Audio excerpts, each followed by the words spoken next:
অসমৰ ট্ৰেডিং কেলেংকাৰী সন্দৰ্ভত বৃহৎ অভিযোগ গৌৰৱ গগৈৰ। ট্ৰেডিং কেলেংকাৰীত ব্যৱহৃত কোটি কোটি টকা সাধাৰণ মানুহৰ নহয়। এয়া নিশ্চয় ৰাজনৈতিক নেতা, বিশেষকৈ বিজেপি নেতাৰ ধন। মুখ্যমন্ত্ৰীৰ নিৰ্দেশৰ বাবেই আৰক্ষীয়ে ধৰিব পৰা নাই অভিযুক্তক।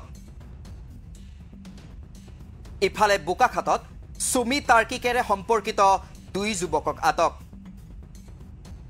ট্ৰেডিং কেলেংকাৰী সন্দৰ্ভত গৃহমন্ত্ৰী অমিত শ্বাহক লগ কৰিব মুখ্যমন্ত্ৰীয়ে।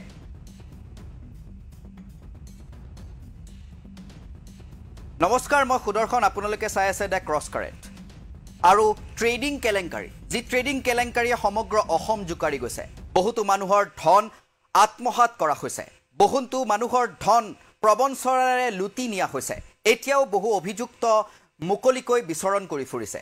সেই সময়তে এগৰাকী বিৰোধী নেতা, এগৰাকী গুৰুত্বপূৰ্ণ সাংসদ, অসমৰ যোৰহাটৰ নৱনিৰ্বাচিত সাংসদ গৌৰৱ গগৈয়ে ট্ৰেডিং কেলেংকাৰী সন্দৰ্ভত মন্তব্য কৰিছে। ট্ৰেডিং কেলেংকাৰী সন্দৰ্ভত তেওঁ বৃহৎ অভিযোগ উত্থাপন কৰিছে। গৌৰৱ গগৈয়ে বৃহৎ অভিযোগ উত্থাপন কৰি কৈছে যে ট্ৰেডিং কেলেংকাৰীত যি কোটি কোটি টকা লাগিছিল বা যি কোটি কোটি টকা আচলতে বিনিময় ঘটিছিল, সেই কোটি কোটি টকা সাধাৰণ মানুহৰ হ'বই নোৱাৰে। এয়া নিশ্চয়কৈ ৰাজনৈতিক নেতাৰ ধন, ৰাজনৈতিক নেতাৰ ক'লা ধন, আৰু বিশেষকৈ এয়া বিজেপি নেতাৰ ধন বুলি গুৰুতৰ অভিযোগ উত্থাপন কৰিছে গৌৰৱ গগৈয়ে। আৰু ট্ৰেডিং কেলেংকাৰী সন্দৰ্ভত এই মুহূৰ্তত আপোনালোকক আমি জনাই আছোঁ যে কিদৰে বৃহৎ আৰু গুৰুতৰ অভিযোগ উত্থাপন কৰিছে গৌৰৱ গগৈয়ে। সাংসদ গৌৰৱ গগৈয়ে কৈছে ট্ৰেডিং কেলেংকাৰীত যি ধন প্ৰয়োগ হৈছিল, সেই ধন সাধাৰণ মানুহৰ হ'ব নোৱাৰে। সেই ধন নিশ্চয়কৈ ডাঙৰ ডাঙৰ বাঘা বাঘা নেতাৰ, বিজেপিৰ বাঘা বাঘা নেতাৰহে ধন তাত সোমাই আছে। এই বৃহৎ অভিযোগ উত্থাপন কৰিছে।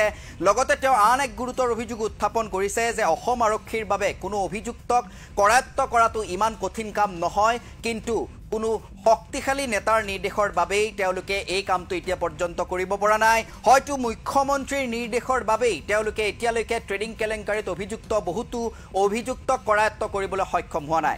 ইফালে আজিৰ দিনটোৰ যি ডাঙৰ ঘটনা দুটা, এই সংক্ৰান্তত সেয়াও আমি আপোনালোকক জনাইছোঁ যে কিদৰে বোকাখাতত দুই যুৱকক আটক কৰা হৈছে আৰক্ষীৰ তৰফৰ পৰা।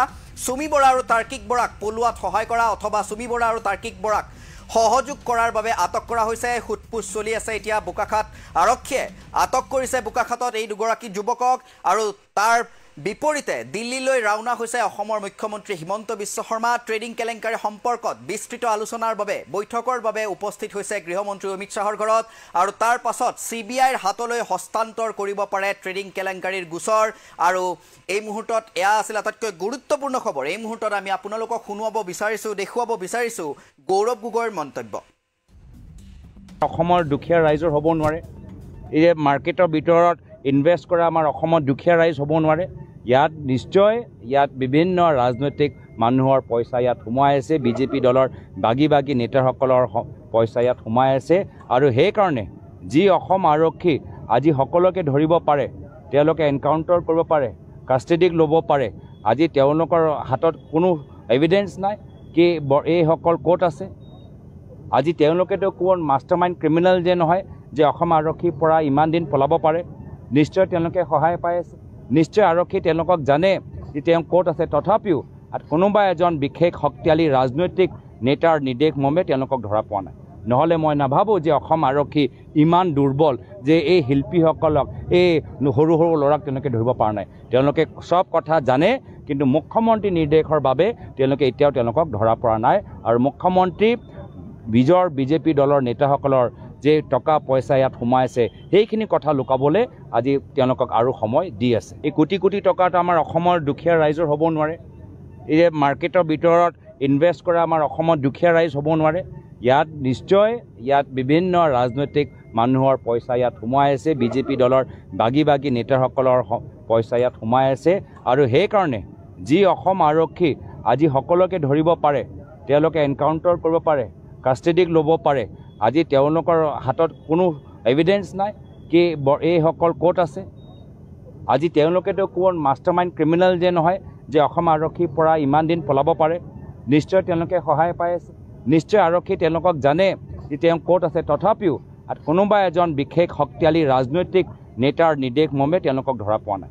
নহ'লে মই নাভাবোঁ যে অসম আৰক্ষী ইমান দুৰ্বল যে এই শিল্পীসকলক এই সৰু সৰু ল'ৰাক তেওঁলোকে ধৰিব পৰা নাই তেওঁলোকে সব কথা জানে কিন্তু মুখ্যমন্ত্ৰী নিৰ্দেশৰ বাবে তেওঁলোকে এতিয়াও তেওঁলোকক ধৰা পৰা নাই আৰু মুখ্যমন্ত্ৰী বিজৰ বিজেপি দলৰ নেতাসকলৰ যে টকা পইচা ইয়াত সোমাই আছে সেইখিনি কথা লুকাবলৈ আজি তেওঁলোকক আৰু সময় দি আছে এই কোটি কোটি টকাটো আমাৰ অসমৰ দুখীয়া ৰাইজৰ হ'ব নোৱাৰে এই যে মাৰ্কেটৰ ভিতৰত ইনভেষ্ট কৰা আমাৰ অসমৰ দুখীয়া ৰাইজ হ'ব নোৱাৰে ইয়াত নিশ্চয় ইয়াত বিভিন্ন ৰাজনৈতিক মানুহৰ পইচা ইয়াত সোমাই আছে বিজেপি দলৰ বাগি বাগি নেতাসকলৰ পইচা ইয়াত সোমাই আছে আৰু সেইকাৰণে যি অসম আৰক্ষী আজি সকলোকে ধৰিব পাৰে তেওঁলোকে এনকাউণ্টাৰ কৰিব পাৰে কাষ্টেডিক ল'ব পাৰে আজি তেওঁলোকৰ হাতত কোনো এভিডেন্স নাই